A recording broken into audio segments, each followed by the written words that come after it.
Assalamu alaikum. Welcome back to my YouTube channel Novel Selection. If you like novels, so please subscribe and like. یہ بلوچستان کا ایک قبائلی علاقہ تھا جو نوابپور کے نام سے مشہور تھا. یہاں کے لوگ کافی پرانے خیالات کے تھے اور رسم و رواج پر جان دیتے تھے. معمول کی طرح آج بھی سورج اپنی آب و تاب سے نکلا ہوا تھا اور شدید دھوپ ہونے کے باوجود انسان کے ساتھ ساتھ چرند پرند بھی رزق کی تلاش میں نکل پڑے تھے. ایسے میں یہ منظر ایک قدیم طرز کی بنی اونچی حویلی کا تھا جہاں ناشتے کی خوشبو پھیلی ہوئی تھی. حویلی باہر سے جتنی قدیم لگتی تھی اندر سے اتنی ہی خوبصورت تھی. ہر چیز کافی قیمتی اور ملازمین اس وقت ناشتہ ٹیبل پر لگا رہے تھے. یہاں ہر کام وقت پر ہوتا تھا. ویسے تو اس حویلی کے بڑے شاہد جدیال تھے مگر یہاں بستے ہر شخص کو حازم سرحان جدیال کا خوف زیادہ رہتا تھا. شاہد جدیال اور گل بانو کے 2 ہی بچے تھے. بڑا بیٹا حازم سرحان اور اس سے 6 سال چھوٹی رملہ. ان چاروں کے علاوہ حویلی میں شاہد جدیال کا چھوٹا بھائی شاکر جدیال اپنی بیگم ندرت کے ساتھ رہتے جن کا ایک ہی بیٹا کبیر جدیال تھا. ایک عیاش پرست انسان. گل بانو کے سوا کسی کو بھی ہاتھ لگاؤ نہ تھا رملہ سے اور شاہد جدیال کو بھی کوئی ہاتھ لگاؤ نہ تھا بیٹی سے. اگر پھر بھی پیاری تھی ان کا زیادہ دھیان حازم پر تھا جو ان کی گدی کا اگلا وارث تھا. یہی بات شاید اسے زیادہ بگاڑ گئی تھی. اب حالات کچھ یوں تھے کہ جو حازم کہہ دیتا وہ پتھر کی لکیر بن جاتا. کسی میں ہمت نہ ہوتی اس کے فیصلے پر انکار کرنے کی. بہن سے محبت تھی مگر بس ایک حد تک. اسے اپنی ذات کے علاوہ کوئی پسند نہ تھا. بڑے لوگوں میں اٹھتے بیٹھتے وہ اب اپنے سے کم تر لوگوں کو کچھ نہ سمجھتا تھا. غرور اس کی ذات کا حصہ بن چکا تھا. ہاں مگر وہ عیاش پسند مرد نہ تھا. عورتوں کی عزت کرتا تھا اور ایک فاصلے پر رہتا ان سے.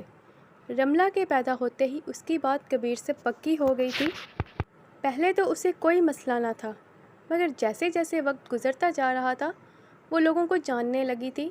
بہت کافی سلجھی ہوئی لڑکی تھی. اپنا ہم سفر کبیر کی صورت میں دیکھتی ناقابل برداشت تھا. جبھی آج وہ یہاں تھی پستے رنگ کی شلوار قمیض پہنے بالوں کی چٹیاں بنائے بنا میک اپ کے خوبصورت نقوش کی مالک وہ معصوم سی لگتی تھی. انگلیوں کو مروڑتے رملہ نے سامنے صوفے پر بیٹھے باپ کو دیکھا اور بابا مجھے کبیر سے شادی نہیں کرنی ہے ہمت کرتے اس نے شاہد جدیال سے کہہ ہی دیا تھا. البتہ دل تھا کہ خوف کے باعث دھڑکنے سے انکار ہی ہو رہا تھا. جبکہ دوسری طرف شاہد جدیال نے پہلے حیرت پھر غصے سے اکلوتی بیٹی کو دیکھا جو ان کے سامنے کھڑی ان کے فیصلے سے انکار کر رہی تھی. تم مجھے انکار کر رہی ہو اپنے باپ کو؟ کیا تم نہیں جانتی انکار کرنے والوں کا کیا حال ہوتا ہے؟ سگار کو ایشٹرے میں مسلتے وہ سرد و سپاٹ نگاہوں سے اسے دیکھتے زہر ہند لہجے میں بولے تو رملہ نے حلق تر کیا تھا. خوف سے ہتھیلیاں نم ہونے لگی تھیں اور پرشکوہ نگاہیں باپ پر ٹکی تھیں جو اسے ایک عیاش مرد سے بیاہنے کا فیصلہ کر چکے تھے. گو کہ یہ فیصلہ بچپن سے طے تھا مگر انسان کو پہچاننا جاننا وہ اب جانی تھی اور ایک عیاش مرد سے شادی کرنا اس کے لیے موت جیسا تھا. وہ جانتی تھی یہ بات اگر حازم کو پتہ چلی تو وہ طوفان کھڑا کر دے گا. جبھی وہ پہلے باپ سے بات کر لینا چاہتی تھی اس کے باوجود بھی کہ اسے شاہد جدیال سے بھی کافی ڈر لگتا تھا مگر ساری زندگی یوں رلنے سے بہتر تھا کہ بات کر لیتی.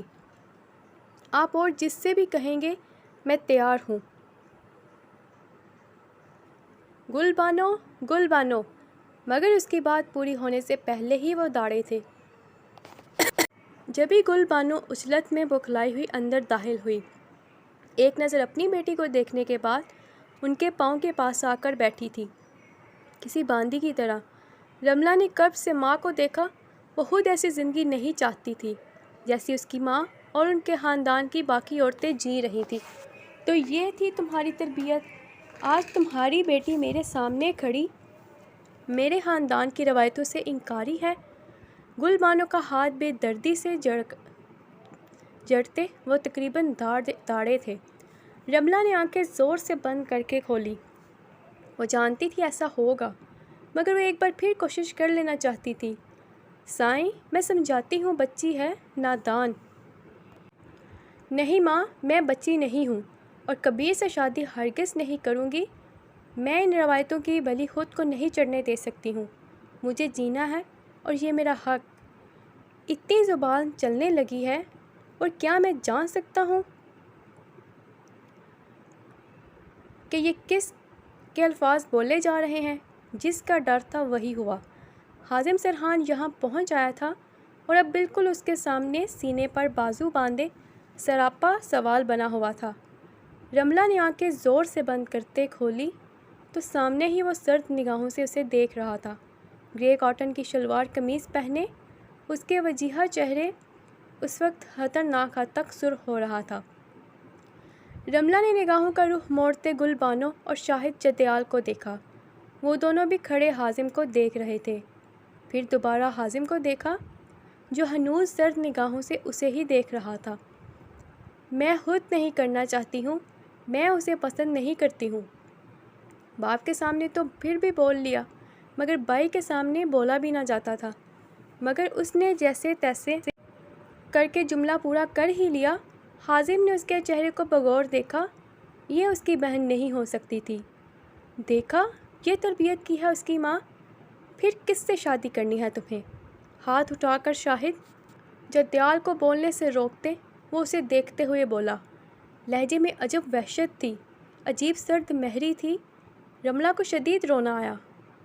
باقی جس سے بھی کروا دیں، مگر کبیر آنے والے اتوار کو اس کا نکاح پڑھوا کر عزت سے رخصت کرتے اور تم باپ کو بولتے۔ ایک بار پھر اس سے مخاطب ہوا جس کا چہرہ پل میں آنسو سے بھیگ چکا تھا۔ نکاح کے وقت اگر کوئی ہنگامہ ہوا تو یاد رکھنا، میں جان لے لوں گا تمہاری اور اس کی بھی، جس کے بل بوتے تم نے بغاوت کرنے کی کوشش کی ہے۔ امید ہے تم سمجھو گی۔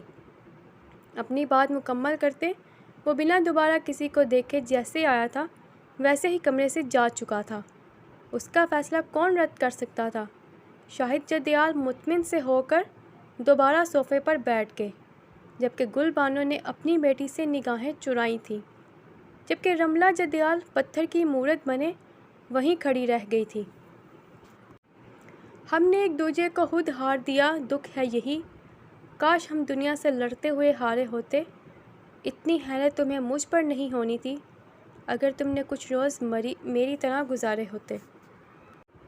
یہ یہاں کیا ہو رہا ہے؟ اتنی آگ اور یہ سب!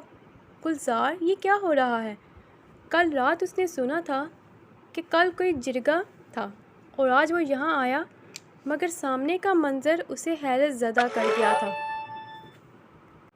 سامر میر واحد یزدال کا اکلوتا بیٹا تھا۔ خوبصورت وجہ، نقش ورزشی جسامت اور لمبا قد تھا۔ سیاہ بال اس وقت بے ترتیبی سے ماتھے کو آ رہے تھے اور گہرے نیلے رنگ کی کاٹن کی شلوار قمیض پر کئی سلوٹیں پڑ چکی تھیں۔ بازو کو کہنیوں تک فولڈ کرتے بازو کمر پر باندھے تھے۔ شیو ہلکی بڑی ہوئی تھی۔ وہ ایک خوبصورت نقوش اور مناسب قد کاٹ کا مالک تھا۔ گو کہ وہ ایک بڑے خاندان کا اکلوتا چشم و چراغ تھا، مگر اپنی زیادہ زندگی باہر ہی گزارتی، اور اب کچھ دنوں پہلے ہی وہ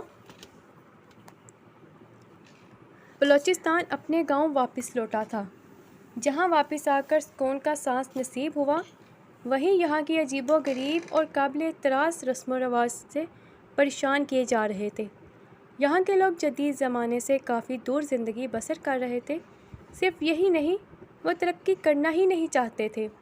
ان کے لیے ان کے رسم و رواج ہی ان کی زندگی تھی۔ وہ غلط تھی یا صحیح، یہ بات ان کے لیے معنی نہ رکھتی۔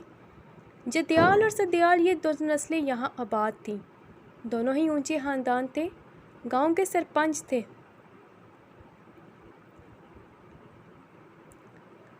کسی ایک کی حکمرانی نہ تھی۔ سدیال اور جدیال دونوں ہی ایک سے مانے جاتے۔ اور بھی کچھ زمیندار تھے، مگر سرپنچ یہی دو تھے۔ جدیال خاندان سے شاہد جدیال اور سدیال خاندان سے واحد سدیال، دونوں کے درمیان اچھی دوستی تھی۔ سامر میر اور حازم سرحان بھی بچپن سے اچھے دوست تھے۔ وقت درمیان میں دوریاں لے آیا، مگر جدا کرنے میں ناکام رہا، جبھی وہ آج بھی کافی اچھے دوست تھے۔ یہ یہاں کے لوگوں کی بدقسمتی تھی کہ شاید دونوں ہی سربراہ ان کو اچھے نہ ملے۔